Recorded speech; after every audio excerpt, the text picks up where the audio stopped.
there was a young couple named Emily and Mark who decided to go on a romantic getaway to a secluded cabin in the mountains. The cabin was nestled deep in the woods, surrounded by towering trees and a peaceful lake.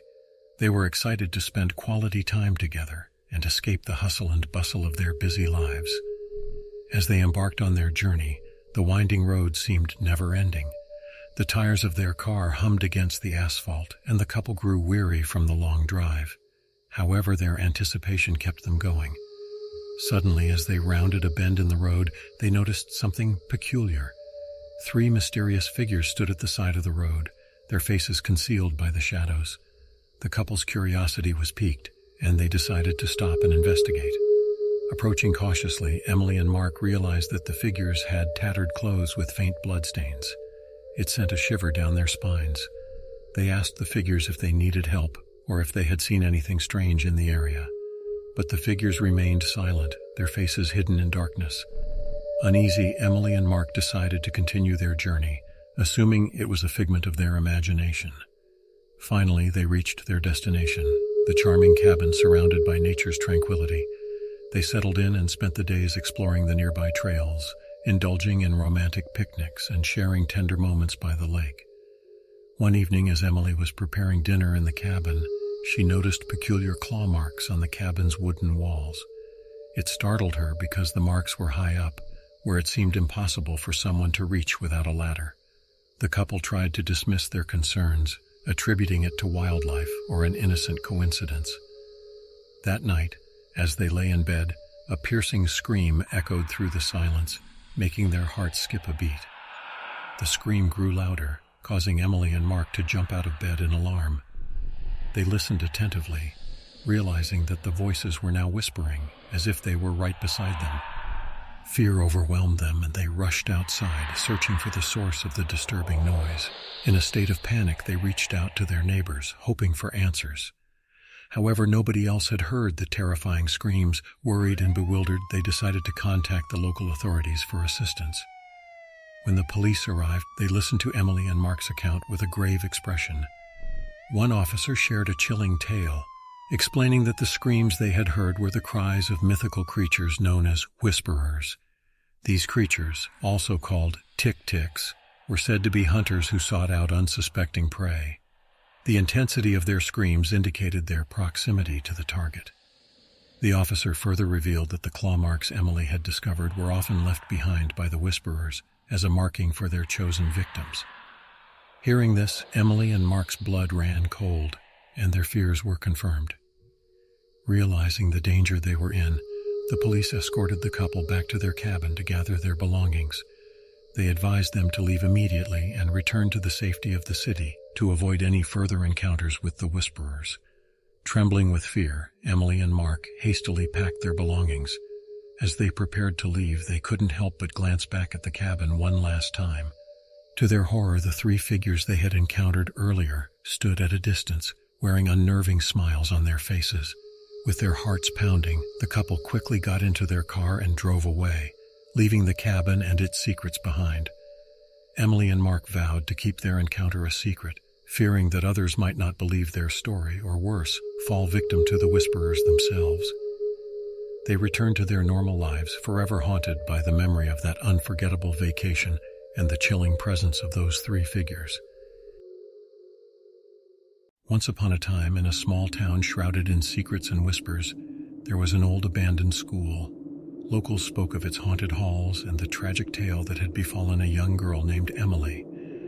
Legend had it that Emily had met her untimely demise in the very bathroom, located on the 3rd floor of the dilapidated building. Emily was a solitary figure, always quiet and withdrawn. No one knew much about her, except that she had enrolled in the school just months before her mysterious death. Some whispered that she had been a victim of bullying, while others claimed she had dabbled in the occult. Regardless of the truth, her tragic story cast a shadow over the town. It was said that Emily's ghost haunted the bathroom where she took her final breath. Students dared each other to enter the eerie restroom, attempting to summon her spirit, but few had the courage to step foot inside. The room was frozen in time, untouched by decay, as if waiting for Emily's return. One moonlit night, a group of curious teenagers decided to test the legend. They gathered outside the school, hearts pounding with anticipation and fear. Armed with flashlights, they ventured inside, their footsteps echoing through the corridors as they made their way to the infamous third-floor bathroom. The air grew heavy, and a chilling breeze swept through the hallway as they reached their destination. The door creaked open, revealing a dimly lit room. The pale light flickered, casting eerie shadows on the cracked tiles and rusted fixtures.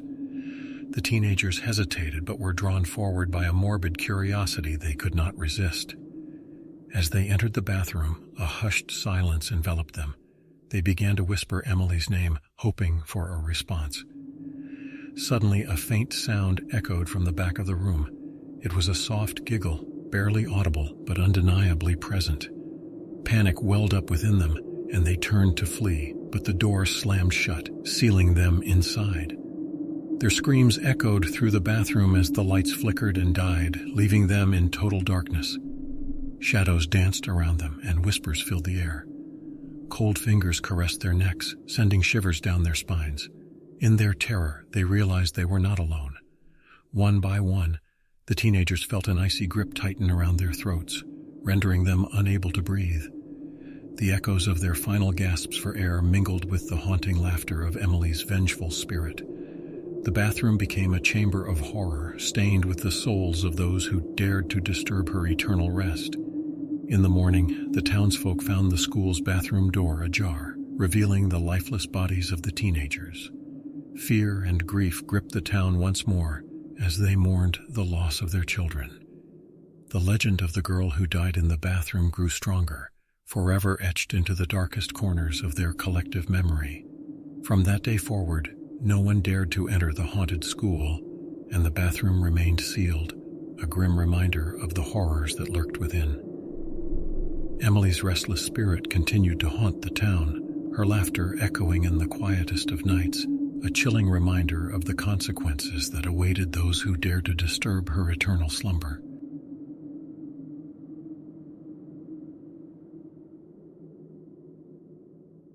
In the small town of Ravenswood, nestled deep within a dense forest, stood an abandoned asylum. Its crumbling walls and broken windows whispered tales of unspeakable horrors that had taken place within its decaying halls. Legend had it that the asylum was haunted by the tormented spirits of the patients who had suffered unimaginable torment at the hands of sadistic doctors.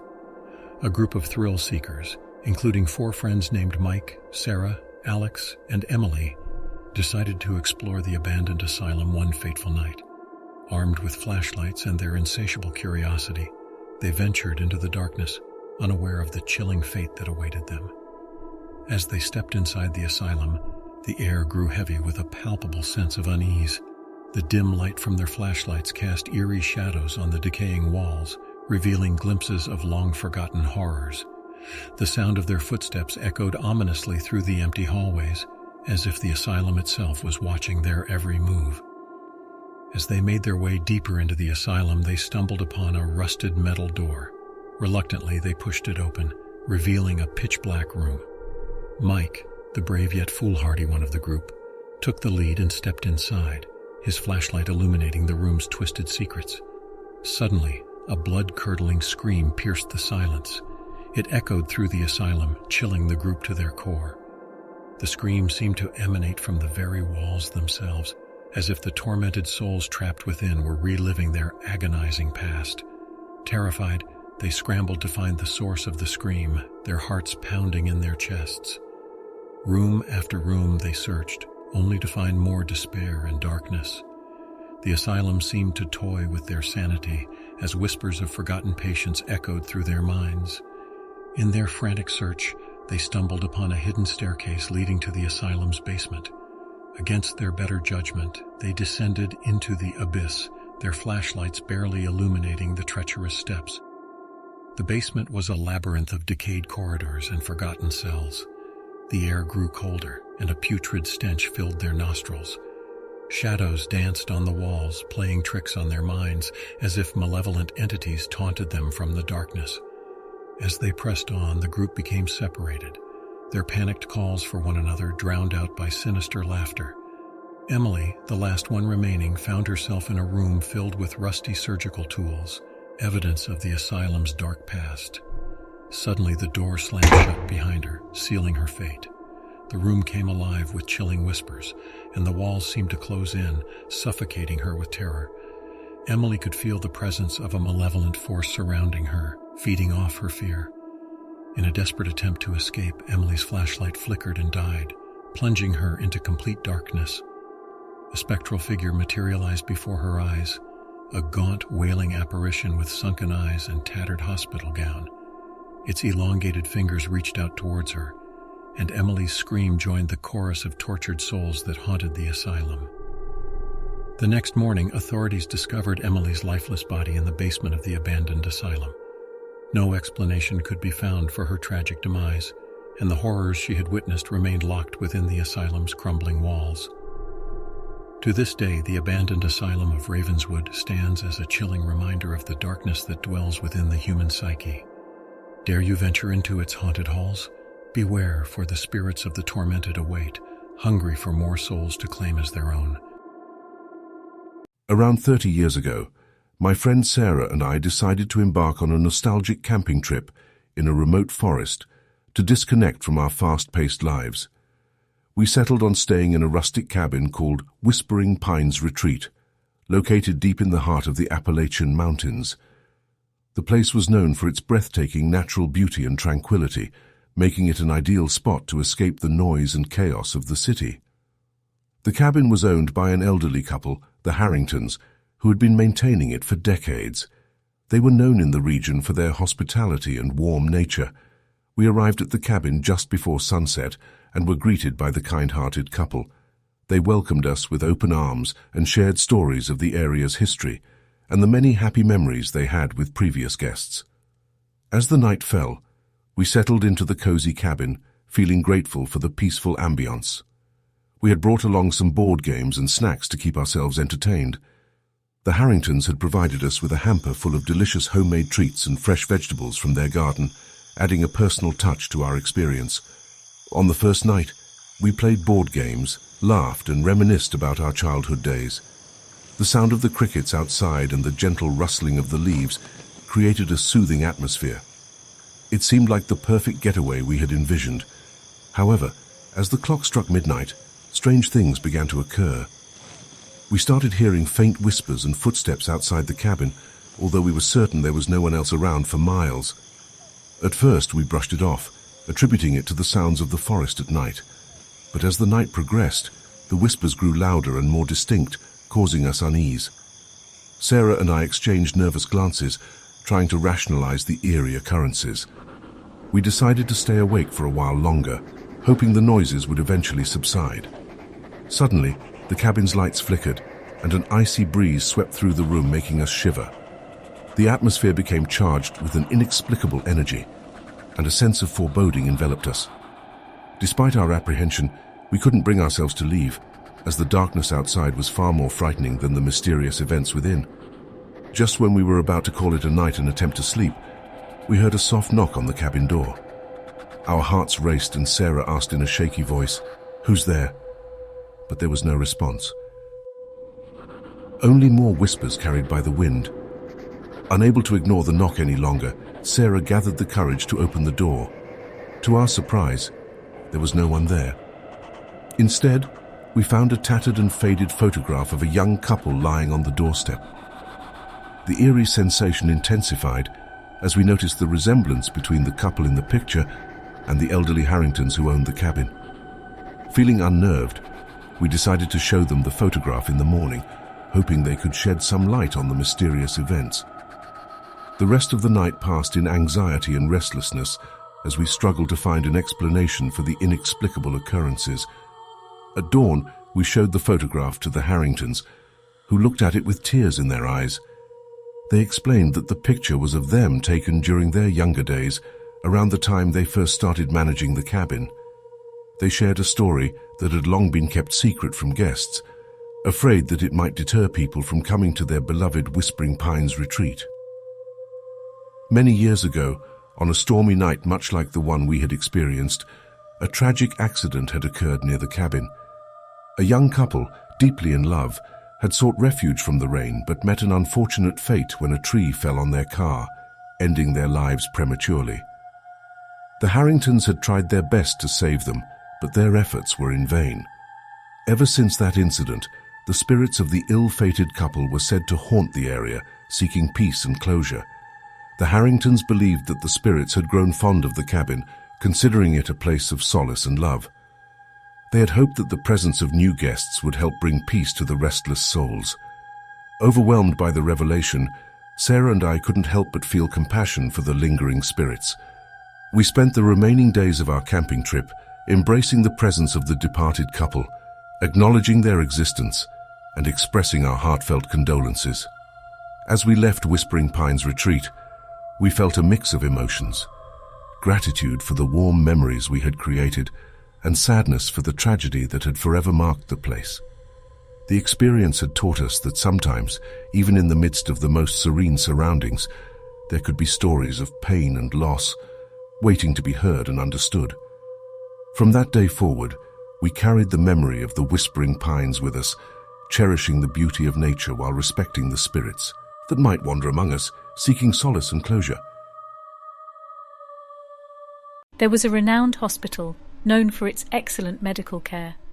However, the hospital had a dark secret that would send shivers down anyone's spine. There was an inspector assigned to check every room of the hospital late at night, ensuring that no unauthorized visitors were present. The inspector took his duty seriously, but there was always a sense of unease whenever he stepped foot inside the hospital. Ever since he was a child, he had heard a chilling tale that made him wary of hospitals. One fateful night, the clock struck 1 a.m. and the inspector found himself on the 3rd floor during his routine inspection. As he passed by the mortuary room, a shiver ran down his spine. The air felt heavy, and an eerie silence enveloped the hallway. Suddenly, amidst the stillness, a sound reached the inspector's ears. It was as if a rusty metal door was being dragged across the floor. Being responsible for checking the rooms, he couldn't ignore it. His curiosity got the better of him, and he cautiously approached the mortuary room. With his flashlight in hand, he pushed open the door and illuminated every corner, expecting to find an explanation for the noise. To his surprise, he discovered an open box where a body should have been. However, the room was empty, devoid of both a body and any other person. Perplexed, he assumed that someone had accidentally left it open and decided to close it and move on. As he made his way out of the mortuary room, he felt a sense of relief wash over him. But little did he know that the night had more in store. Determined to finish his inspection and leave the hospital, he headed straight for the elevator, pressing the button for the 1st floor. Just as the elevator doors were closing, a voice broke the silence, causing the inspector's heart to skip a beat. "Hey, wait, I need to get on too." It was a young girl wearing a hospital gown, her cute face framed by long hair.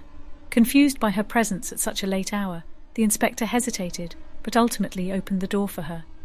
"Thanks," the girl said, her voice innocent and soft. The inspector smiled back, curious about her story.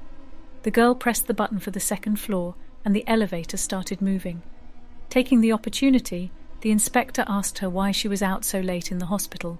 The girl replied, saying that she had forgotten something in her friend's room during her earlier visit, and had come back to retrieve it. The inspector was about to comment on the lateness of the hour, but before he could say anything, the elevator unexpectedly went up, instead of descending to the 1st floor. Slightly bewildered, the inspector pressed the button for the 1st floor again. Thankfully, the elevator responded and started descending. However, just as the doors opened on the 3rd floor, the inspector heard hurried footsteps approaching the elevator from a distance. Without wasting a moment, he pressed the door close button with urgency, commanding the elevator to seal itself shut. The footsteps grew louder, echoing down the corridor, but the doors managed to close just in time. The inspector leaned against the wall, his chest heaving with exertion. Curiosity sparked within the little girl, and she asked the inspector why he hadn't allowed the man to enter. Still recovering from the adrenaline rush, the inspector replied, "That man had a red tag on his wrist. Those tags are meant for the ones who are already dead." The little girl's eyes widened, and a mischievous smile crept upon her face.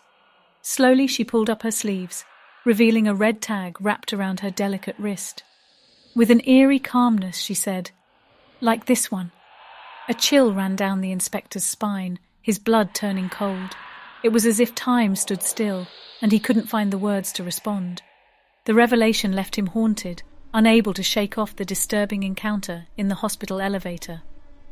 From that day onward, the inspector carried the memory of the little girl with the red tag on her wrist. The story he had heard as a child had become a chilling reality, forever instilling a deep-seated fear of hospitals within him. Even years later, just recalling that encounter sent a shiver down his spine, a constant reminder of the unexplained mysteries that lurk within the shadows.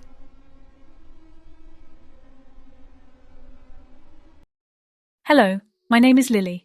I have an older sister named Emily, and we've always been incredibly close. We grew up in a loving family with both our parents. Our father adored us, but there was something strange about our mother's behavior towards Emily. Everything seemed fine until one fateful day when I woke up to the sound of sobbing. I found our father in tears, and our mother trying to console him. Being young, I didn't fully grasp the gravity of the situation and asked them what was wrong. Through his sobs, our father managed to utter, "Your sister, she's gone." I couldn't believe it. My sister, my best friend, had disappeared without a trace. Weeks went by, and the police conducted an extensive investigation, but they couldn't find any leads. The case eventually went cold, leaving our family devastated. The thought of losing my sister was unbearable. Late one night, while I lay half awake in my bed, I heard a peculiar sound coming from my room. It was dark, and I couldn't see anything, but it seemed like someone was running. I was frozen with fear. Suddenly, a figure stood before me, and I couldn't believe my eyes. It was Emily. I was overcome with a mix of relief and confusion. How was it possible?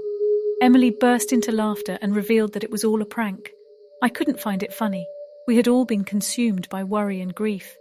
But Emily continued to laugh, seemingly unaffected by our anguish. After a few minutes, her laughter subsided, and she suggested we go and play in our parents' room. I couldn't understand her strange behaviour. She had appeared out of nowhere, laughed when I expressed my concern, and now she wanted to play in our parents' room. However, I missed her dearly, so I reluctantly agreed, hoping I could later explain the situation to our parents. We dashed into our parents' room, jumping onto their bed and shouting, "Look, Mummy and Daddy, Emily is back!" I pointed at her, filled with excitement. However, my father seemed perplexed, stating that he couldn't see anyone there. I burst into tears, trying to convince him that Emily was right in front of us, but he believed that I was simply imagining her due to my longing. He embraced me, comforting me with gentle words, while my mother's expression turned to sheer terror. Emily's appearance had changed drastically. She now wore a twisted, enormous black grin on her face, and her eyes were bloodshot, with large, dark pupils. She sat exactly where our mother had unknowingly killed her. I had just started my new job as a security guard at an abandoned mansion. It was a remote location surrounded by dense woods and far away from any civilization. The mansion had a dark history, rumored to be haunted by the ghosts of its former owners. But I didn't believe in ghosts. I needed the money, so I shrugged off the superstitions and took the night shift. The first few nights were uneventful. I patrolled the empty halls, making sure all the doors were locked and the windows secured. But on the fourth night, strange things began to happen. I heard footsteps echoing through the empty corridors when I knew I was alone. Doors creaked open and slammed shut on their own, and the air grew thick with an eerie silence. One night, as I was making my rounds, I noticed a flickering light coming from one of the upper rooms. I climbed the grand staircase, my heart pounding in my chest. The light led me to a dusty old study where a single candle illuminated the room. The flickering flame cast dancing shadows on the walls, creating an otherworldly atmosphere. As I cautiously entered the study, I heard a whisper, a faint voice calling my name. "John," it said. My blood ran cold. I knew I was the only one in the mansion. My hands trembled as I reached for my flashlight, scanning the room for any sign of an intruder. But there was no one there. I tried to dismiss it as my imagination playing tricks on me. Maybe the long hours and the eerie environment were finally getting to me. But the whispers continued, growing louder and more persistent with each passing night. They seemed to follow me wherever I went in the mansion, echoing in my ears like a haunting melody. One stormy night, as I made my rounds, I heard a muffled cry coming from the basement. It was a desperate plea for help, filled with pain and fear. Against my better judgment, I descended into the depths of the mansion, guided by the anguished cries. The air grew colder with each step, and the darkness swallowed me whole. In the basement, I found a hidden chamber concealed behind an old bookshelf. It was a small, cramped space, barely enough room to move, and there, huddled in a corner, was a terrified woman, her eyes wide with terror. She pleaded with me to save her, saying that she had been held captive in the mansion for months, subjected to unspeakable horrors. I immediately called the police, my hands trembling as I tried to explain the situation. The woman clung to me, her body shaking with fear. But when the police arrived and searched the mansion, they found no trace of the captor. It was as if he had vanished into thin air. The authorities questioned me extensively, suspecting that I might be involved in the woman's captivity. But after a thorough investigation, they cleared me of any wrongdoing. The woman was taken to a safe location, and the mansion was declared a crime scene.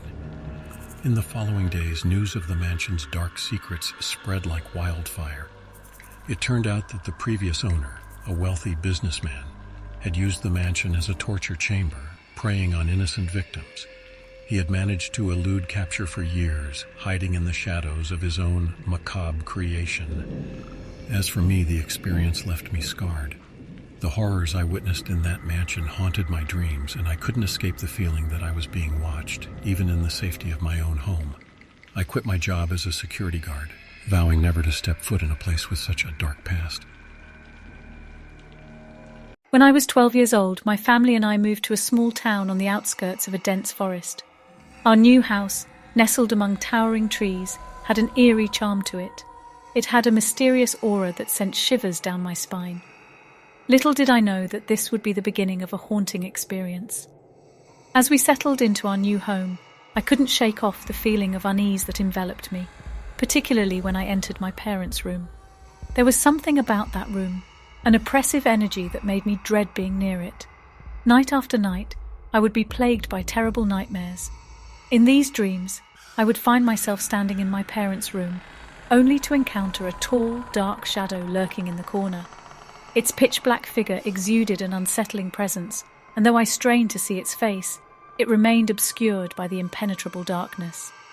To escape the discomfort, I started closing the door to my room, which faced my parents' room. From the safety of my bed, I could still catch a glimpse of their room, but it provided me with a sense of security. However, one fateful night, I awoke from what seemed like a dreamless slumber, overcome by an intense feeling of being watched. As my eyes adjusted to the darkness, I made two chilling discoveries. First, my bedroom door was wide open, a stark deviation from my usual routine of keeping it closed at night. Second, there it was, the shadow I had seen countless times in my nightmares, but this time it stood directly in front of my room, fixated on me. Fear paralyzed me as I locked eyes with the shadowy figure. Time seemed to crawl as I remained transfixed, unable to tear my gaze away.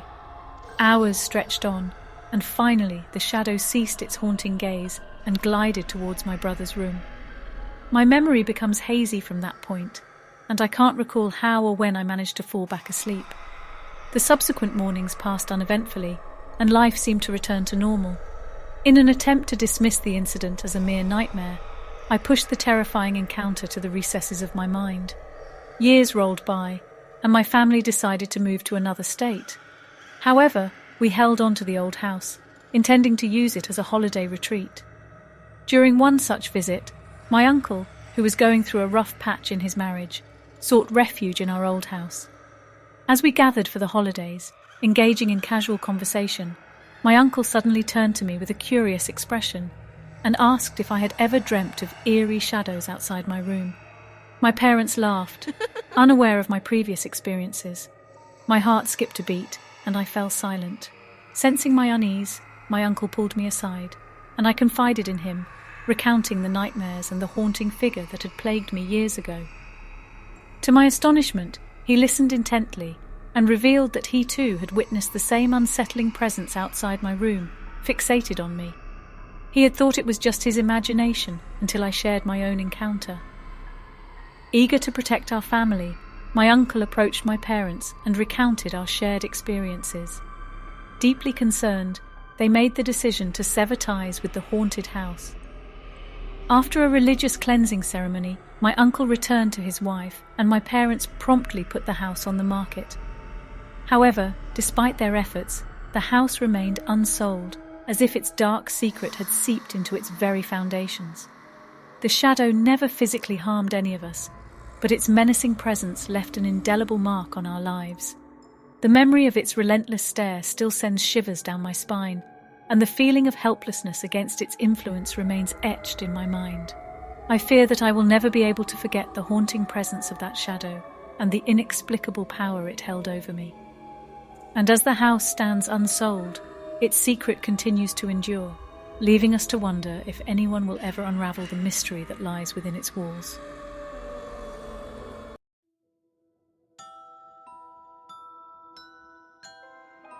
Every summer, my best friend, whom we'll call Maria, and I hung out at this resort. We each had our own hotel room that we shared together. One night, when we were 11 years old, Maria suggested that we go ghost hunting. I didn't have a great feeling about it, so I said, I don't really think we should go. Let's just stay inside and play games. But Maria insisted, saying, "Oh, come on, it'll be fun. I'll play with you every day this summer if you go with me." Stupidly, I agreed. And we put our clothes, grabbed flashlights, and all that stuff. We went to the convenience shop in the resort to get a few sodas, and then that's when I saw her. Behind the register stood the most terrifying woman I had ever seen. My face went pale, and then she disappeared. As we were walking out, Maria noticed my pale face and asked, why? I told her everything, expecting her to be concerned, but to my surprise, she seemed happy. At that moment, I thought, what's wrong with this idiot? Nevertheless, she dragged me to the lobby to investigate. While I sat in the seat, already traumatized by the incident in the convenience store. As I was getting my phone from my purse, I noticed a red stain on my sundress. I thought it was ketchup from the buffet we had, so I shook it off. A few minutes later, I heard the most blood-curdling scream coming from the elevator.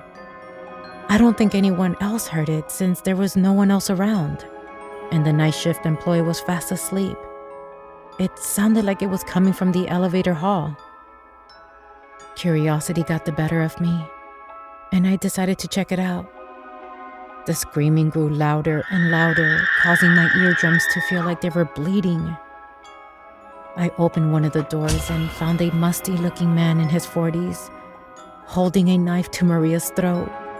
In a panic, he grabbed me and whispered, "I have a thing for Japanese girls." I'm actually Korean, but that didn't matter. I bit him and kicked his crotch, freeing Maria from his grip. We quickly ran back to our room and called the resort security. Thankfully, the man was arrested, but we were left absolutely traumatized. I'm now 13, and I still wonder what would have happened if I hadn't heard Maria or found the right elevator.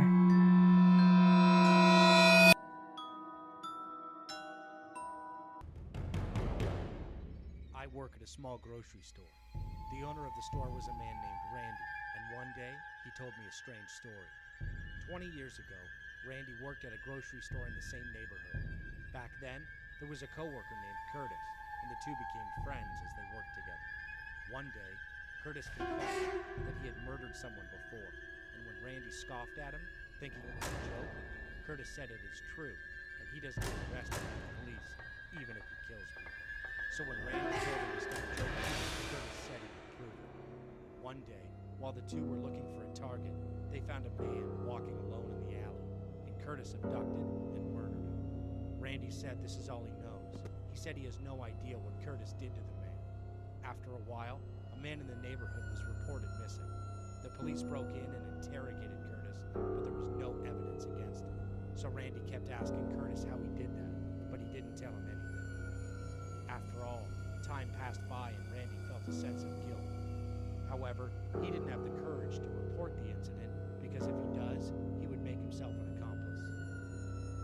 Randy told me it has already been 20 years, warning me to always watch out for him. It is hard for me to believe what he said. I just thought he made up a story. Then one day, a man named Curtis walked into our store. Randy greeted Curtis and introduced him to me. I felt a sense of uneasiness. He was that murderer. He was an average-looking man. He was rather kind to me. Curtis greeted me with a relaxed face.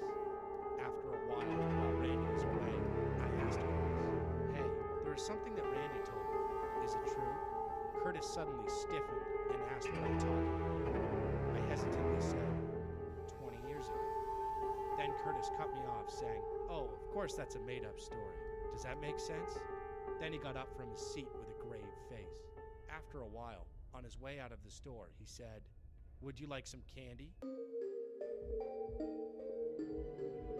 When I was in 12th grade, I joined an a cappella competition with 6 of my friends, 3 girls and 5 boys. It was 4:30 in the afternoon, and our mentor decided that we should go to the music room to practice our vocals since the competition would be the next day. We had been studying in that school for almost 2 years, but we had never entered that room before.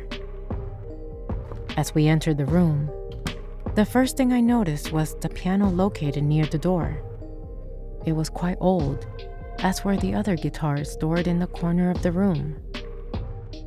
Andy, stop staring at the piano. It's an old piano. You won't be able to play it. He went to the piano and pressed the keys to prove that it wasn't making any sound.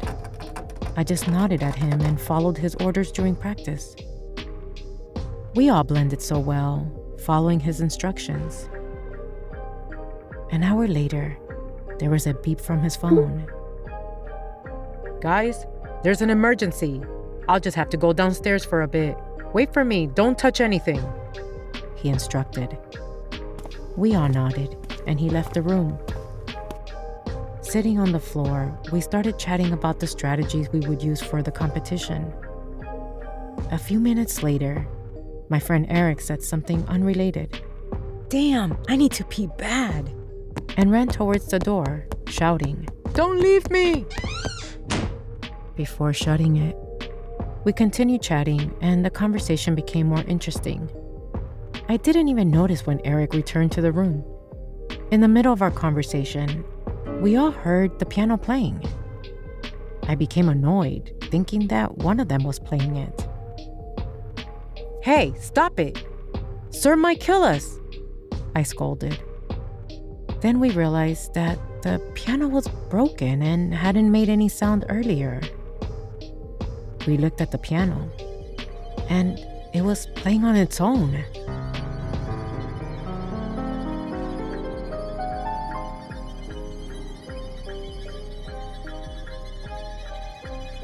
We were all frozen in place, shaking to our core. I stood behind my other friend, trembling, and we all decided to exit through the door. My friend Eric was panicking so badly that he couldn't open the door at first. My other friend Trina took over and quickly opened the door. We ran downstairs to tell our mentor what had happened. "Sir? The piano was playing on its own," I cried. He was in shock and decided to send us home to rest instead of continuing the practice. The next day, we found out that a nun had died in that room, and she was musically inclined. Our mentor joked that she was just trying to help us, but it wasn't a funny experience for us. We hadn't seen a nun playing, but witnessing a piano playing its keys was terrifying.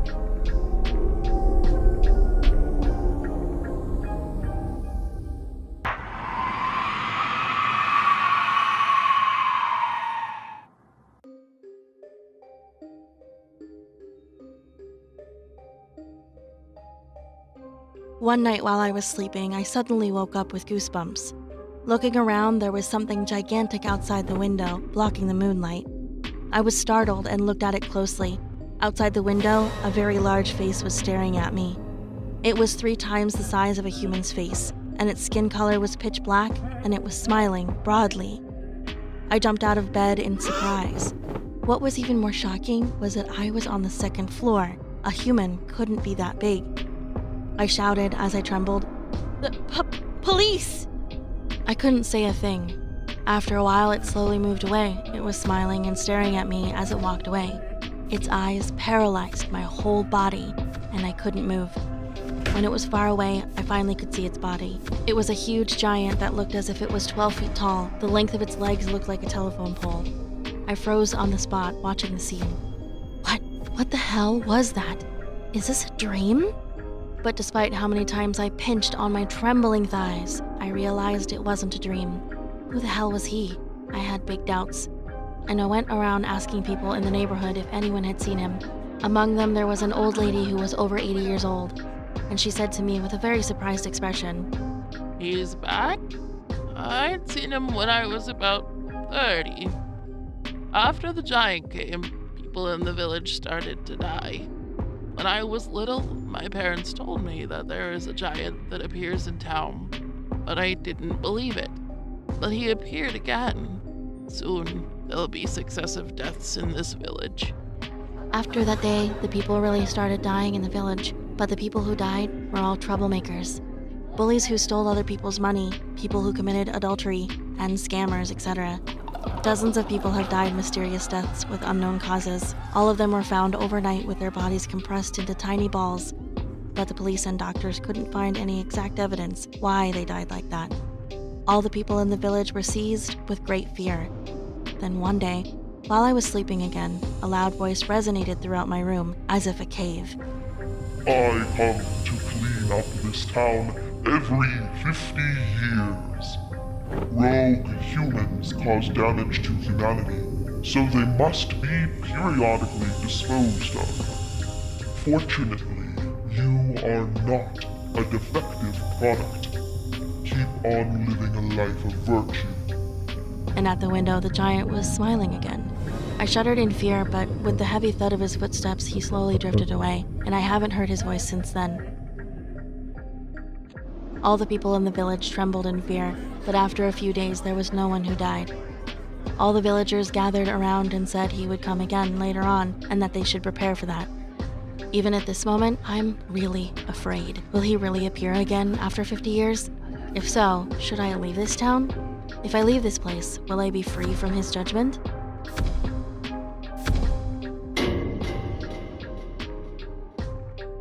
In 7th grade, we took an end-of-the-year field trip to an aquarium near school.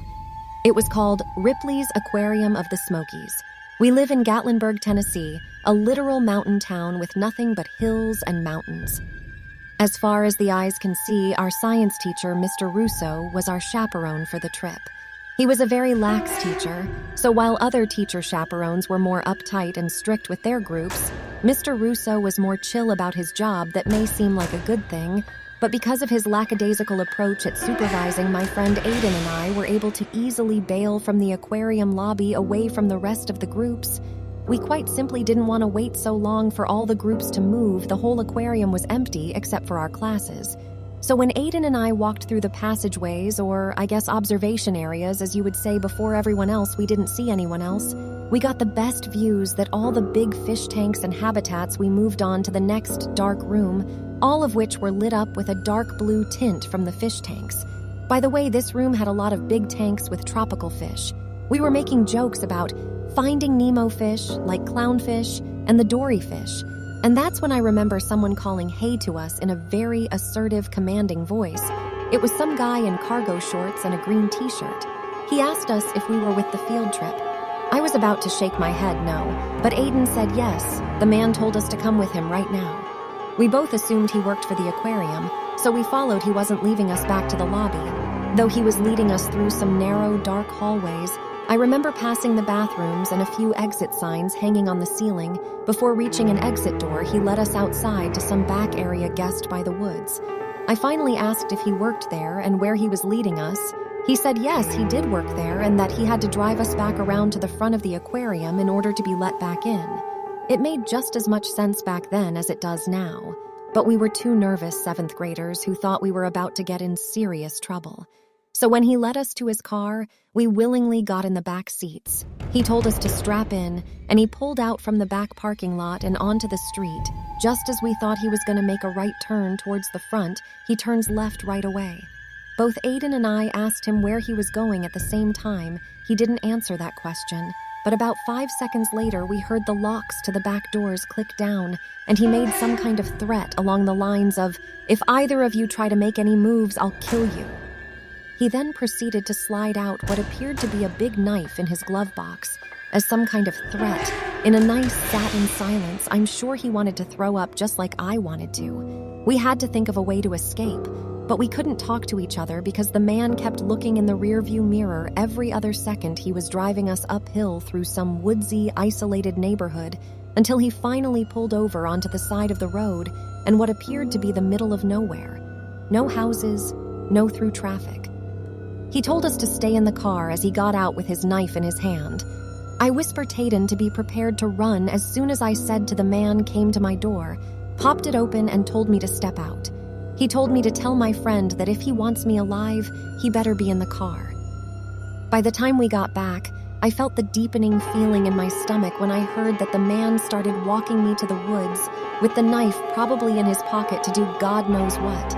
I saw Aiden sliding over to my side of the car, which had an unlocked door, and when he seemed ready to run, I screamed, "Run!" Aiden was already running downhill. I easily dodged the man as I fled past him, following Aiden. The man tried chasing us on foot, and I'm not even kidding when I say he threw the knife at me. He missed, with only maybe a few inches to spare. I heard the clanging of the knife hitting the ground ahead of me. I didn't stop to pick it up. I just kept running downhill in the direction we came. The man stopped following after throwing the knife. I think he got back in his car and fled the scene. He somehow managed to make it back to the aquarium in under an hour.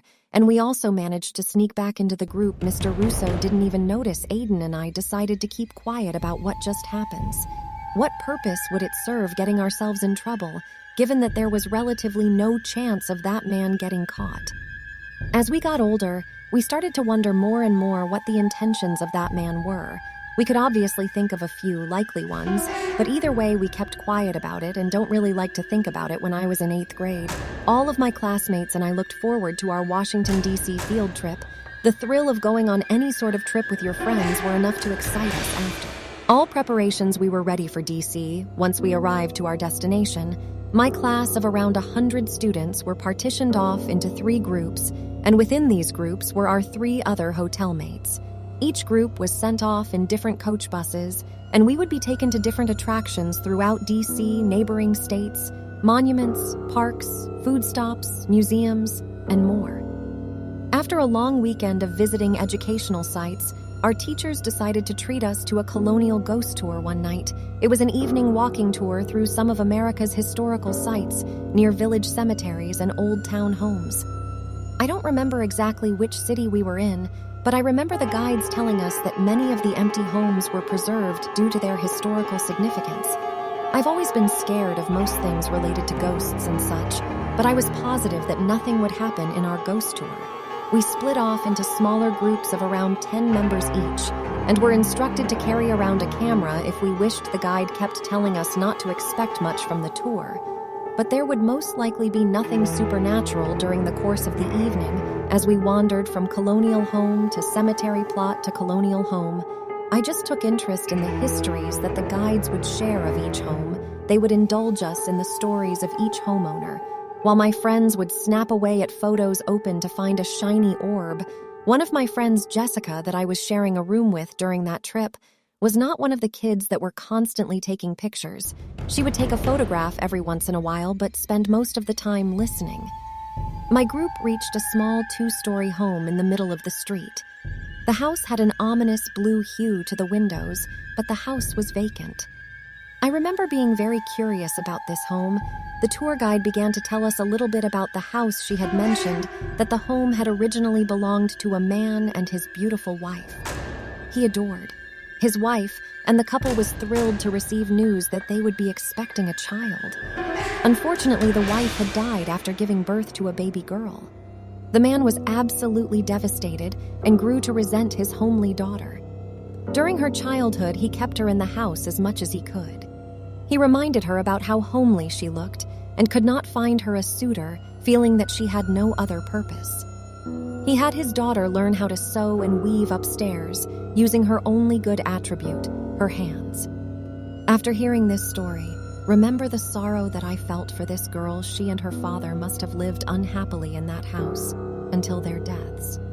My friend Jessica took a photograph of the house, and we both moved on to the next house. I kept walking until Jessica stopped and became silent.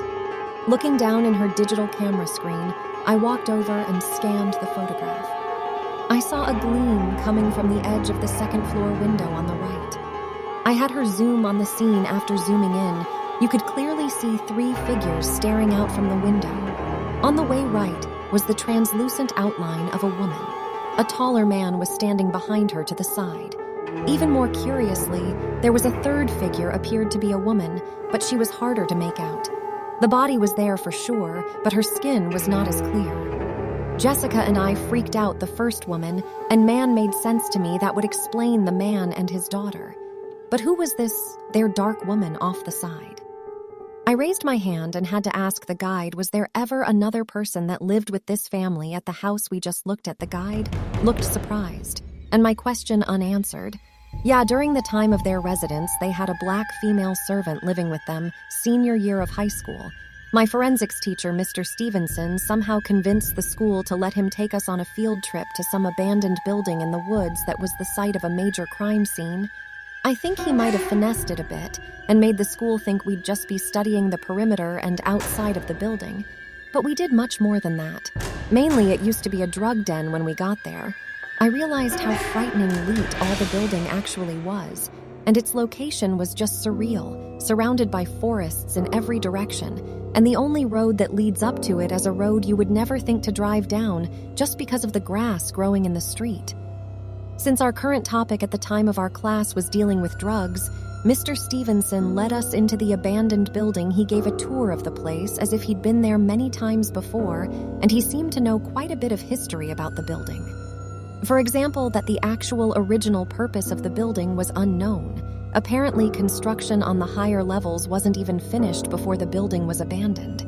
His location and size made it ideal for drug deals and other illegal activity to take place, which surprised all of us, since there we were inside of this apparent former drug den for a school field trip. Mr. Stevenson was so laxed about this trip that he didn't even notice when a couple students wandered off to explore on their own, or maybe he just didn't care. Given that a few other students did it, me and my friend Gianna decided to go off on our own too. And yes, I'm a guy that just so happens to have a really close friend now. As a girl back in high school, there had to be at least 8 floors in this building, but we saw from the outside the top. Few floors looked unfinished.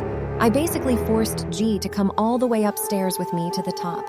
Few floors, worst came to worst, we wouldn't be able to find the group again. We just returned to the bus right outside. We climbed the stairs one flight after another. It was weird as we reached the middle floors, the amount of debris and graffiti lessened a bit.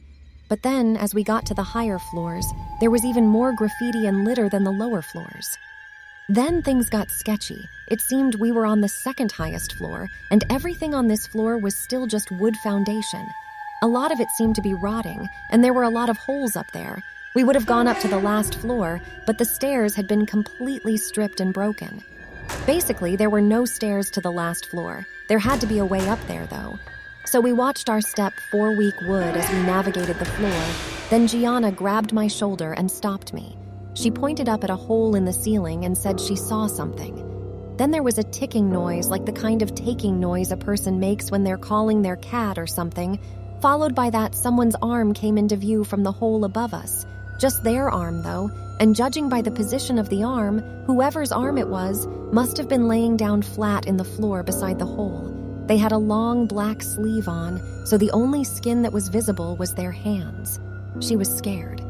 I laughed a little at first, but I'm not going to say it wasn't slightly unnerving. Gianna started telling me, "Let's go back down."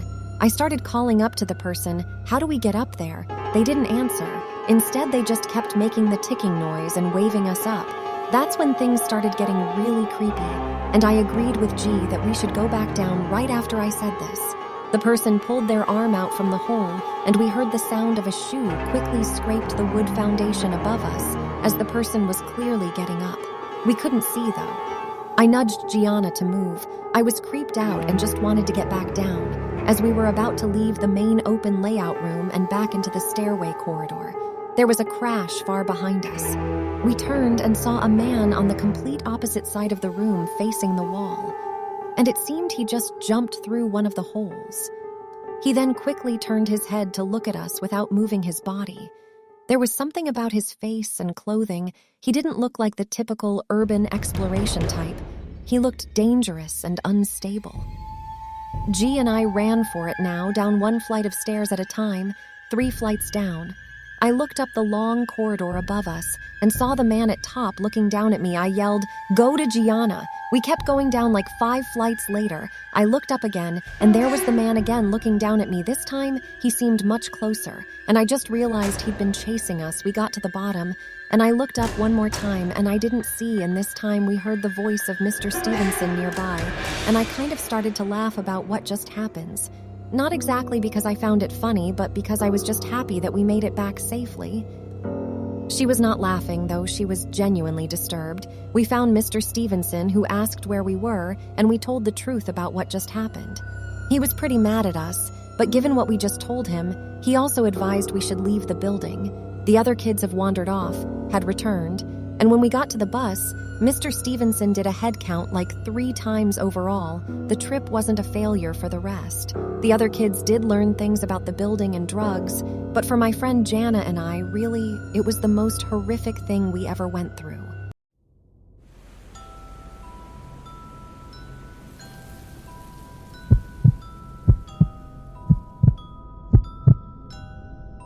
My wife Cheryl and I own a farm in Buckingham, Iowa, where we mainly grow corn. This was in August of 2018 on a slightly rainy night. Cheryl and I have both spent our entire lives in the farm life. It's really all we know. Of course, farm life in Iowa means lots of space and very few people. Our closest neighbors, George and Kenny, were each about half a mile away in opposite directions, also farmers. With not much else going on around here, it's easy to become friends with your neighbors. We often have George and Kenny and their wives over and vice versa. On this one otherwise normal weekend night, we had George and his wife over for drinks. We all got pretty drunk while playing board games. They left around 11. Luckily, it's a 30-second straight line of a drive home. We continued to drink some wine as we watched one of our favorite movies. We were starting to get tired. We were definitely feeling the effects of the wine. We were most likely just going to fall asleep on the couch cuddled up together when there was a knock at the front door. A knock at the door at this hour was unusual. In fact, it never happened before. But accompanied with the knocks, we thought we could hear a voice say something. I lowered the volume of the TV. We waited for it to happen again. Like 20 seconds later, another set of knocks at the door, followed by a muffled voice saying, "We need help." I was about to get up and open the door when Cheryl shook my arm, and I looked at her, and she made a face and shook her head no. I whispered, "I'm just going to ask who it is." She replied I shouldn't let them know we're home, but odds are they already knew we were home. I went over to the door and asked, "Who is it?" The voice on the other side said through the door, "Oh, thank God, can you open up? We're lost." I said, "Who's we?" The voice said back, "My wife and I." I replied, "Can your wife say something?" There was a silence for a few seconds. I followed it up with, "Did you hear me?" The same voice said back, "Yeah, but she's not next to me right now." This is where red flags started going off in my head, and I started to realize the voice sounded a little off, like a man trying to make his voice sound a little higher. I laughed and said, "George, is that you?" George is a big goof, and him being drunk, it wouldn't be unheard of for him to do something like this. The voice said back, "Yeah," in a slightly deeper voice now. I almost felt relief, believing that it was actually George, but I didn't want to open the door just yet before confirming. Having someone knock on your door out here late at night claiming to be lost doesn't happen. It's not a thing, and it's an immediate cause for alarm. I said through the door, "Prove it, what's your wife's name?" A now unfamiliar voice said back, "That's a trick question." My smile disappeared. I went to get my phone and called George. Cheryl was watching the whole thing, telling me we should call the police. I said, "Hold on." The phone rang like 3 times before George picked up. Right away, I said, "Are you at my front door right now?" And he said, "No, why?" I told him there's someone at our front door trying to trick me into opening it. He said he'll hurry right over, and we hung up. Keep in mind, all of us were still drunk during this. There were knocks again at the door. I yelled, "I have a shotgun waiting for you if you don't leave here now." The voice said back, "We're just trying to use a phone, that's all we need." Cheryl called 911, which out here, it takes an extremely long time for an officer to arrive on scene. We heard footsteps walking around our wooden deck that wraps around the house. A couple sets of footsteps, actually.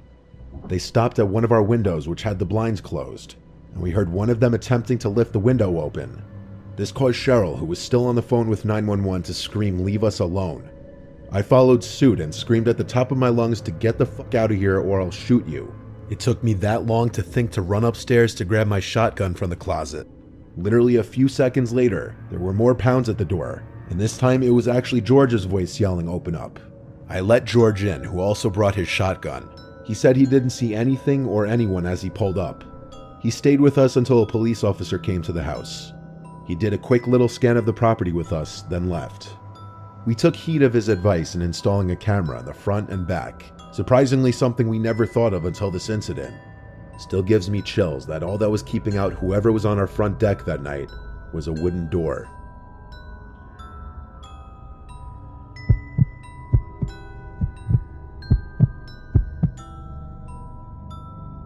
This story takes place at my grandparents' farm in the summer of 2018. I was alone one night since my grandparents were away. I was getting paid to watch the farm for a couple nights. On the last night, I was watching TV in the living room when I started to hear a strange noise coming from outside in the cornfield. At first, I shrugged it off because I figured it was most likely a deer. That was until I heard all the cows start mooing at the same time. Usually you would hear maybe one cow moo at a time, but when every single cow starts mooing, then something is wrong. Something or someone would have to startle them to make all the cows freak out like that. I was the only one at the farm, so it was of course my job to see what was going on. So I went to the closet to get a coat on and go outside, but just as I was about to go outside, I heard a very high-pitched cow scream. I stood still for a while, shaking in my boots. Something terribly wrong was going on with the cows. I quickly ran upstairs to my grandpa's room. Under his bed, he always keeps a few guns. I loaded his hunting rifle and went outside. The cows still would not stop mooing, so I went into the barn to check. There was nothing out of the ordinary. All the cows were still here. That was until I walked further down and noticed that one cow was missing from his stall. It didn't make sense. I was sure he was tied up to the stall the last time I saw him. Then I thought I could hear a cow make a high-pitched moo sound from the cornfield outside the barn. So I went outside, but while I was walking to the field, I swear I heard what sounded like people talking. I finally had enough of this. I fired 2 rounds into the air. Everything went silent. The cows were quiet, and I couldn't hear anything from the field. That was until I heard the footsteps in the field. I didn't know if I had the balls to go inside the cornfield, but I had to do it anyway. This is the exact reason farmers have guns, and I couldn't just hide inside the house with trespassers in the field. I started to walk into the crops, and I could hear many pairs of footsteps all beside me. I was getting even more freaked out as I continued to walk deeper into the field, and then I froze. Down one of the rows of corn, there was a person in all black standing a few feet away from me. I rose my gun up, telling him to get out of my field. I wasn't bluffing, I was ready to shoot, but he never moved. So I fired another round into the air to scare him off, but he still didn't move an inch. Then he actually started walking towards me with his arms slightly out, as if telling me to lower my weapon. I aimed my gun at him again, screaming at him to go away. And that's when I made the horrible realization that I was surrounded by people dressed in dark clothing, like at least 6 or 7 other people. That was only the people I could see, who knows if there were more. And as the one guy got closer, I realized something. He, along with the rest, were all wearing these creepy masks. The man stopped approaching me as I started stepping backwards. They all stood in silence for a moment. I cannot explain the fear that I was experiencing. I thought I was about to be killed. That was when they all started chanting something. I couldn't understand it. It sounded like a different language, but the chants almost sounded like a song, and I started wondering if they were about to perform some kind of sick ritual on me. That was when I took the opportunity to run as fast as I could down a few rows of corn. When I was out of breath, I stopped and fired about 6 rounds in their direction. I heard a bunch of footsteps and rustling crops going in the opposite direction. I finally scared them off. I ran back towards the direction of the farmhouse and stopped. I saw something on the ground, and what I saw has stuck with me, scarred me. There was a cow head sitting in the middle of a circle of candles. I wanted to yak, and as soon as I got back to the farmhouse, I did. I grabbed the house phone and called the police. I told the operator everything to the best of my ability. She said that an officer would be there soon. After I got off the phone with the police, I called my parents explaining the situation and asked them to come pick me up. My dad said he'd be there in an hour. I sat upstairs in my grandpa's room, shaking and crying at the same time, waiting for what felt like an eternity, until I finally heard a police car outside. I ran outside to the officer and never felt happier in my life. I told everything to the officer. He searched the barn and then a little bit of the cornfield, and he found the cow head. He called up a search team after that, as this was now an active crime scene. When my parents arrived, I, along with the first officer, had a talk with them about everything that happened. Thankfully, my parents took me home after that. My grandparents took this very seriously, of course, and installed a high-tech security camera system all over the farm. Who knows what kind of group that was, but clearly they were doing some kind of animal sacrifice ritual or something. I just happened to be the unlucky one home alone on the farm they chose to do it at.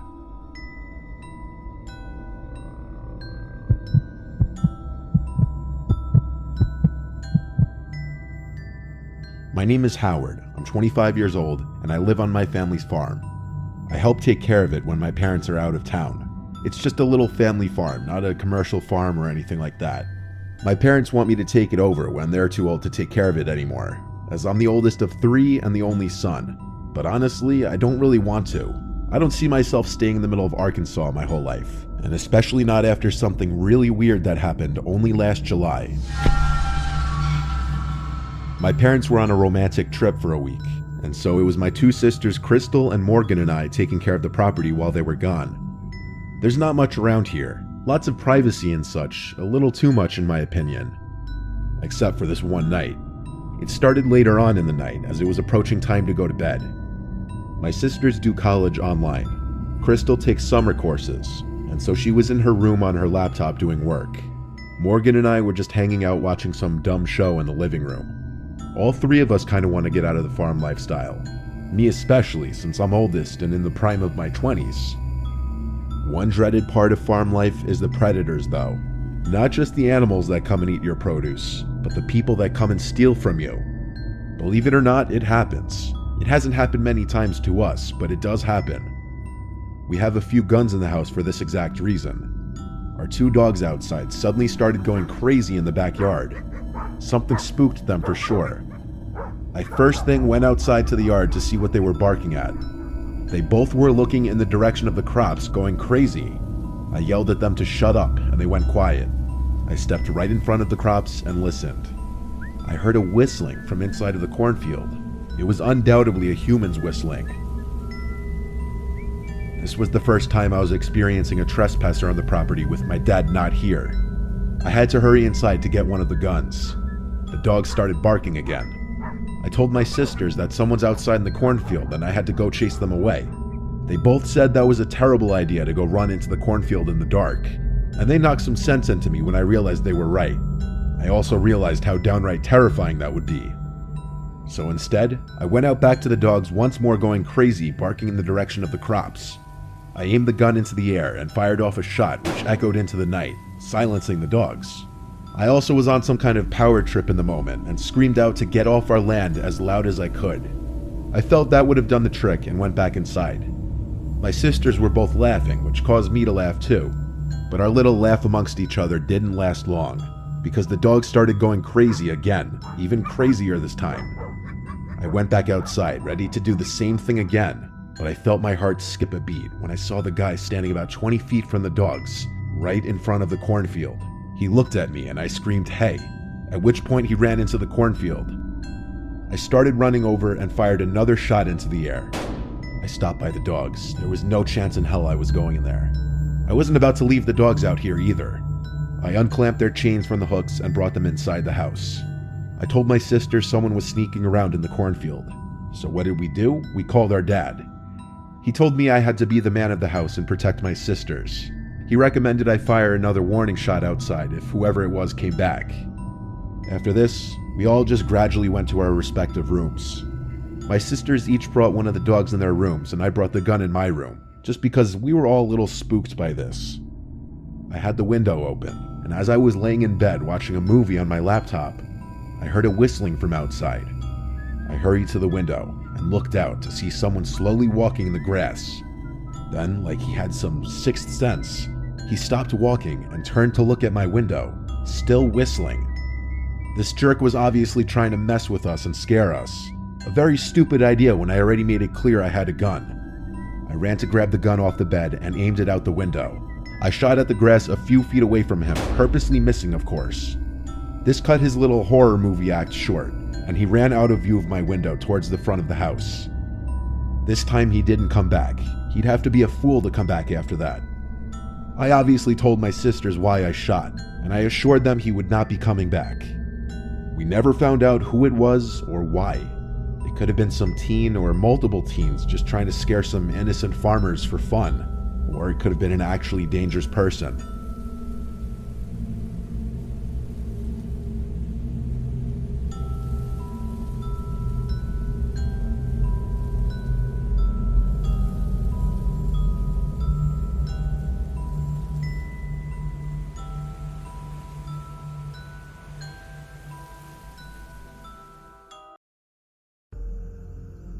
My name is Kale, and this is based on my real-life experience.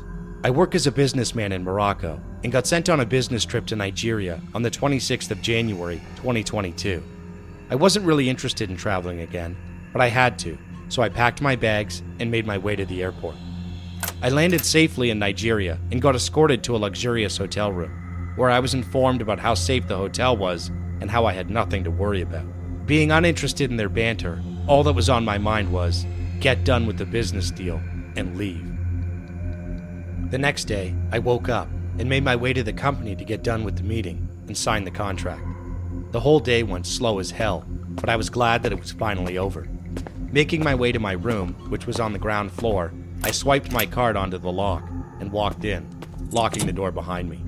I decided to freshen up as I had already had my dinner before making my way back to the room.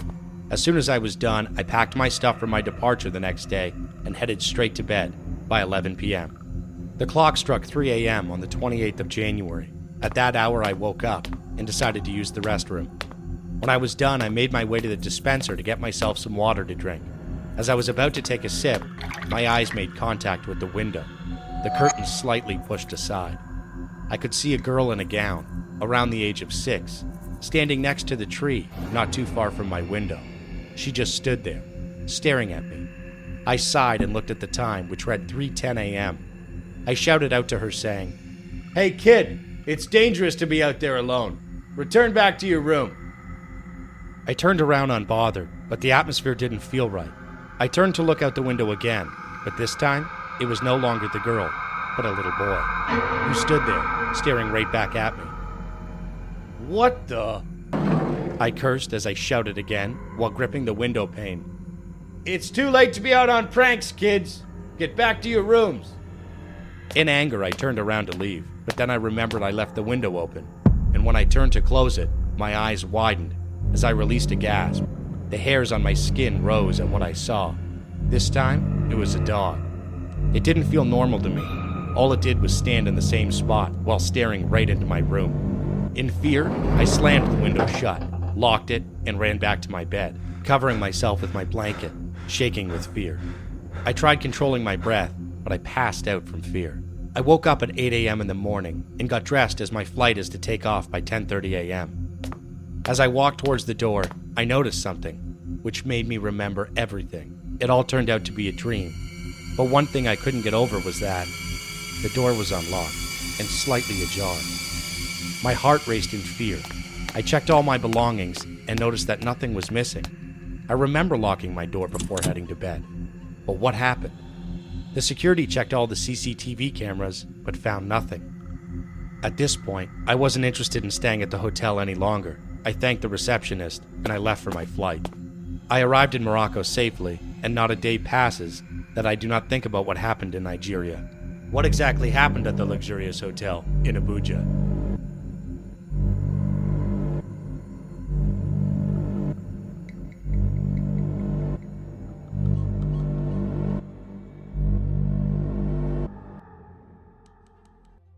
When I was in high school, there was an abandoned house behind my house. Whenever I passed by there, I would hear the sound of electricity crackling from the house. Although my parents said that nobody had lived there for decades, the sound of electricity kept coming regularly. I was worried that there might be a risk of a fire if the electricity was somehow connected. So, one day, I decided to go into the house with my friend Tim. After we finished school, we went to that house, but hesitated to go in for a while. I asked Tim if he was scared, but he replied, "This is not fear, but rather a trembling of excitement." The old door creaked open with a spine-chilling sound, and we entered inside. Inside the house, there were scattered dog feeds everywhere, and a strong odor that pierced the nose. And oddly enough, the floor was covered with numerous tacks, so we tried our best not to step on them while we walked in. At that moment, we heard a strange, screaming-like noise coming from upstairs. We should have left the house at that moment. However, we couldn't resist our curiosity and slowly walked up the stairs. From one room on the second floor, we heard the sound of electricity crackling. Then we heard a man's voice from that room saying, "Don't eat it. Eat it." We were shocked and cautiously approached the room. When we looked inside, Tim screamed in horror. As we entered, we saw 3 people sitting on the floor with dog collars around their necks, and one man was training them with a stun gun. All of them stared at us in silence for a moment, and then they started screaming for help like crazy. The man who was training them panicked and started hitting them, telling them to shut up, but they screamed so loud that it seemed like their throats would burst. Curses involuntarily slipped from my mouth as I looked into their tear-filled eyes. At that moment, the man hitting them grabbed the stun gun and charged at us, and Tim and I ran for our lives. However, Tim was caught, and his screams echoed through the hallway, along with the sound of the stun gun. I ran out of the house and called the police, then went back inside. I walked to the room without making any noise, and the man was putting the dog collar on Tim's neck. I ran towards him in anger and kicked him with all my might. He rolled over and fell. He dropped the electric shocker, and I picked it up and threatened him while kicking him crazily. After a while, the police arrived and arrested him. When the police tried to untie the people tied up with dog collars, they were shocked. Their hands and feet were glued to the floor with instant adhesive. I realized that Tim's hands and feet were also stuck to the floor with adhesive. I locked eyes with sobbing Tim, and my legs turned to jelly. Eventually, the rescue team arrived and managed to rescue the people who were tied up. However, they had been beaten and fed only dog food for weeks, and their condition was serious. When the police asked the man why he did such a thing, he simply said he wanted to keep the humans as pets. He was eventually sent to prison. Fortunately, Tim was able to recover from his injuries with treatment. but the trauma stayed with him. We never brought up that story again after that day. This story has now come to an end, but I want to warn you all, if you ever feel like exploring an abandoned house, never, ever go there. No one can guarantee your safety.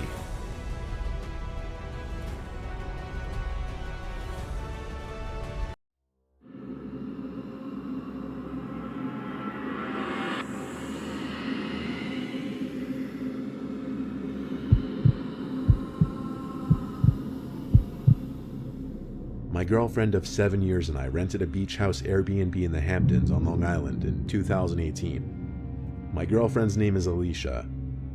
The house was very secluded, and it literally sat right on the beach, like back door led to the dunes. It was also more or less a completely private beach during the day, except for the occasional locals going for walks or jogs along the dunes. We were there for 3 days and 2 nights. During the daytime, for the most part, we lay in the sand with drinks, or we jump in the pool in the backyard of the house.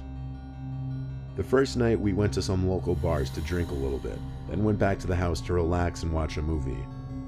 The second day there, like I said, we basically did the same thing as the first day, only this time we hopped in the pool first before going to lay on the beach to dry off.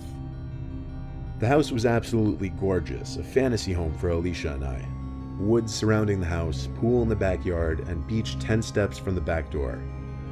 It all seemed like it was going to be a fantastic weekend getaway. We stayed on the beach for many hours, until around maybe like 4 or 5. Right as we started packing up and I stood up, I looked at the house, at one of the windows specifically, and I thought for sure I could see someone standing at the window, looking down at me. The sun was kind of creating a glare on the window at its current position, so I couldn't tell 100% if my eyes were playing tricks on me. I grabbed Alicia's shoulder and pointed up at the window. "Do you see that?" I asked. When she said, "See what?" I could see that whatever I thought I saw didn't seem to be there anymore. I told her to keep packing up while I ran back to the house and up the stairs to the bedroom window where I thought I saw someone or something. The room was empty though, as was the closet, under the bed, and the rest of the upstairs rooms. The only noise was the sound of the window air conditioners in various rooms, and then the door opening downstairs. It was Alicia arriving with the stuff, so I chalked it up as seeing things after lying in the sun for hours. That night we hit a couple of the same bars again. We stayed out later this night because it would be our last night there. I think we got back around 11. Upon entering the living room, we tried to flick the lights on, but they wouldn't. Then we noticed all the digital clocks from the cable boxes were off too, so the power was out. I looked around for a circuit box, but couldn't find one. It was way too late to call the homeowner. All that would happen is we'd miss out on watching a movie that night. We were tired anyway, so we just went upstairs using our phones to provide us enough light to prevent us from falling on our faces up the stairs. We went to bed, and the alcohol in Alicia's system helped her knock out pretty quickly. But then, I sat up when I felt like I heard something from outside of the room. I looked at the doorway. Someone walked past the doorway in the hall. I covered my mouth with my hands to prevent my squeal of horror from being heard. I lifted myself over Alicia to get off the bed and run to lock the door. The second I locked it, there were knocks on the other side, and someone said, "It's the landlord. I came to fix the power." I didn't believe it for a second. The knocks turned to more aggressive bangs, and the door started to shake as the man on the other side started twisting and shaking the doorknob. My girlfriend woke up and started to scream as she realized what was going on. I screamed, "Call the cops," to her, and I think this caused the man on the other side to stop. The next thing that happened after waiting in silence and fear was the sound of the police officers downstairs. They had entered the house through the front door that was apparently left open. The police investigated, took a report, and said they'd let the local media know of the incident. They even helped us find the circuit box and restore power. The next day, we left first thing in the morning, and on the ride home, I called the landlord, who said he hadn't even been near the Hamptons for a few weeks.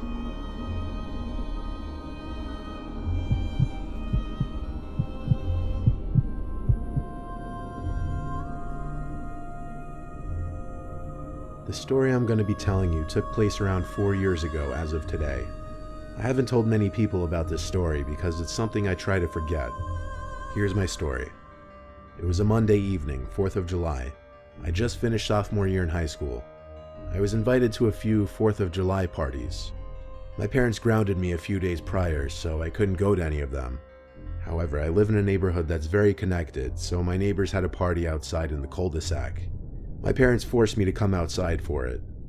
I'm not extremely awkward or anything, but I hate talking to older adults because I never know what to talk about. Luckily, I had a friend named Eli who lived in the same area, so I called him up and we hung out at the party. After a few minutes at the party, we got extremely bored. It just wasn't fun for us because there was no one our age in the area. We talked a little bit. Then Eli asked, "Doesn't Savannah live like down this street? We should go door ditch her." I agreed to Eli's suggestion, and we were on our way down the street. To clarify, Savannah is that extremely popular girl that every guy has a crush on in high school. It was awkward enough that we were neighbors, but her dad was also my dentist. We made our way down the street. The sun began setting quickly. Eli and I made jokes about dumb things we found funny at the time. Being honest, we were both pretty nerdy our sophomore year. I eventually asked Eli if he knew where the house was located because I'd never been to Savannah's house before. After scanning the whole area of houses, Eli began pointing to my west. He was pointing at a big house that was pretty complex. We lived in a mediocre area in Michigan. Houses like this one were rare here. Anyway, we sneakily approached the house. It was only to our surprise that no one was home. No cars in the driveway, the lights were off, nothing. We both began observing the house. We agreed that she probably went on a trip with her family. I suggested that we come back next week and do the door ditch. Eli didn't listen though. He kept staring at the house. He approached the front door. "Eli, let's go," I yelled. He told me to be quiet as he opened the front door. His face lit up. They left the door unlocked. Eli suggested that we explore the house and that it would be quick. Being the curious teens we were, we entered the house. It was dark and extremely cold. We both split up, exploring the enormous house. I went into every room of the house and began to feel extremely guilty because that was considered breaking into someone's house. Also, we were invading the family's privacy. After a few minutes of contemplation, Eli began screaming. I walked over to the screams and found Eli. He was leaving what I believe was Savannah's room. "Why are you screaming?" I asked. He began walking me to the nearest bathroom. He locked the door and started whispering, "There was someone watching me in the closet." I tried reassuring him the person was probably a family member who thought we were breaking into the place. He immediately responded, "Why would he be hiding in a girl's room then?" From what I saw, the room's walls were entirely white, the bed covers were white, and it just overall gave off a girl's room vibe. I became suspicious myself. That was when we began to hear footsteps approach the bathroom door. We tried listening, but the walking seemed to stop. I told Eli to be quiet. Someone started mumbling something outside the door. Shortly after, there was knocking on the door. It started out soft. As it continued, it got louder and louder. It sounded as if someone was trying to break down the door. It started becoming a scene out of a horror movie when the person started screaming. It was a man's scream.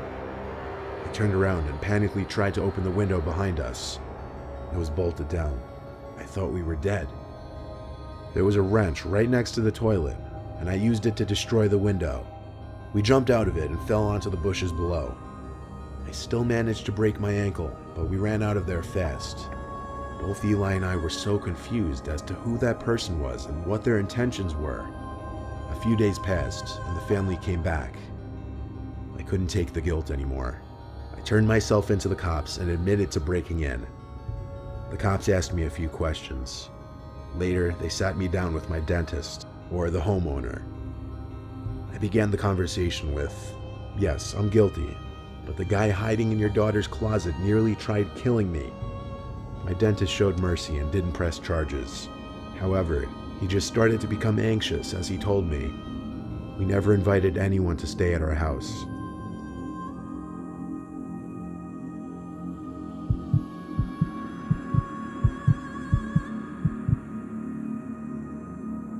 I used to work at this small sleepaway camp as a counselor.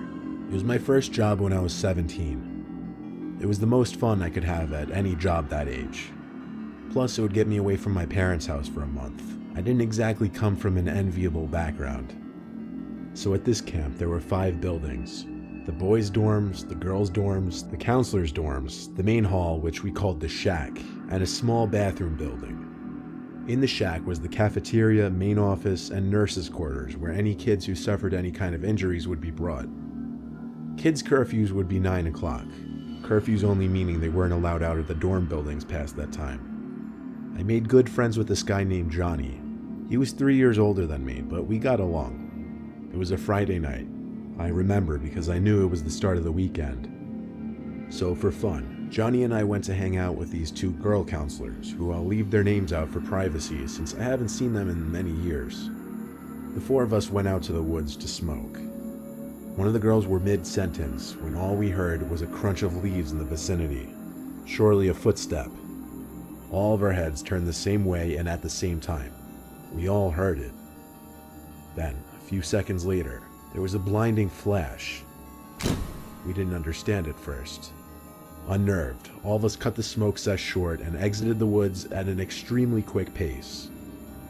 Being back on the campgrounds felt a lot safer immediately, but we became paranoid that we were being watched by one of the camp supervisors, and that the flash was a picture being taken. We would surely get fired if we were caught smoking weed. So in a paranoid panic, we all rushed to our respective dorm buildings. The thing about me when I smoke weed though, I get extremely paranoid and overthink everything. So as I sit in my bed, it ate away at me, wondering if it was indeed a camera flash, and who took that picture. I couldn't take it anymore. I had to go to the shack and see if any of the supervisors were still working and come clean. Every counselor had a key to the building, so I unlocked the door that led to the cafeteria section, and the door slammed behind me, echoing into the dark, empty building. The only light was coming from that hallway, which I would take to get to the main office, hoping there would be someone still working. You may think I was crazy to be doing this, but I'm not exaggerating when I say I get paranoid, and I really couldn't afford to lose this job over something that wasn't even my idea. However, I would feel out whichever supervisor was on duty and see if they had actually seen what we were doing. As I walked down the hall towards the office, though, I realized quickly that the office light was off. No one was in the building. Just then, I heard the familiar sound of the cafeteria exit door that I had just went through slamming again. Was I seen entering the building?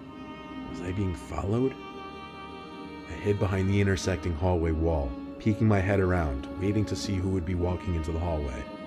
No one ever did though, but it took me longer than it should have to notice something peering around the doorway to the cafeteria. It was a person's head. They were doing exactly what I was doing, peering in my direction. When I realized this, I didn't care about being quiet anymore. I ran as fast as I could to the nearest exit, feet stomping on the wood flooring. I ran to the counselor dorm, where only 3 counselors were still chilling in the common area, one of them being Johnny. I told him and only him about what I just witnessed. I didn't know what to think other than I was being followed. I think Johnny could tell I was being a little extra paranoid because I was high, so he told me to just go to my room and lock the door. He made sure to lock the main entrance to the building because I think I scared him too. That night I lay awake for a while, thinking, nervous. So many unanswered questions from one night. The beds in every counselor's room lay right next to a window without blinds, so moonlight would pour in on clear nights, but not on this cloudy night. It was just pure darkness. Until, however, many hours after laying down, a flash filled my room. Lightning? No. There was no thunder, not even rain. I looked at the window, and all I saw was someone's silhouette out there. When they noticed me noticed them, I saw their hand making a waving motion at me. That was the last straw. I left my room screaming for Johnny. He had already gone to bed at this point, so I banged on his door till he opened up. I told him the man who was following me was at my window, So he went to check with me, but figures, he was gone. Johnny asked me if I was still high. I told him not at all, it had been hours. I asked if we should call the cops or something. He said no. He told me to sleep on the floor in his room with my blankets if it made me feel better. Low-key, I think he wanted me to because he was scared just like I was. I didn't understand why on the surface he was pretending to not take this seriously, given that he saw the first flash in the woods with me. I did sleep in his room though. I didn't want to sleep alone, I was too terrified. The next day, I went to the main office to talk with one of the supervisors. She didn't really know what to do. She didn't call the police, but she gave me permission to call them if something else happened, for the safety of the children. But nothing happened again. Not until the last day on the job for counselors. This was when the kids had already went home, and it was the day we were supposed to pack up and leave. I woke up to 4 pictures taped on my window. One zoomed in on me in the woods that night with Johnny and the 2 girls. A second picture of me sleeping in my bed. A third picture of me entering the shack building that night we smoked, confirming I was being watched and followed. And the 4th picture, a zoom in of my license plate number. I took the photos and showed them to the same supervisor. She kept them for evidence after writing down my whole story, including the smoking weed part. This was many years ago now, and nothing ever happened again, but I was scared to death that the picture of my license plate was some kind of threat, that whoever it was would track me. I still don't know who took those pictures.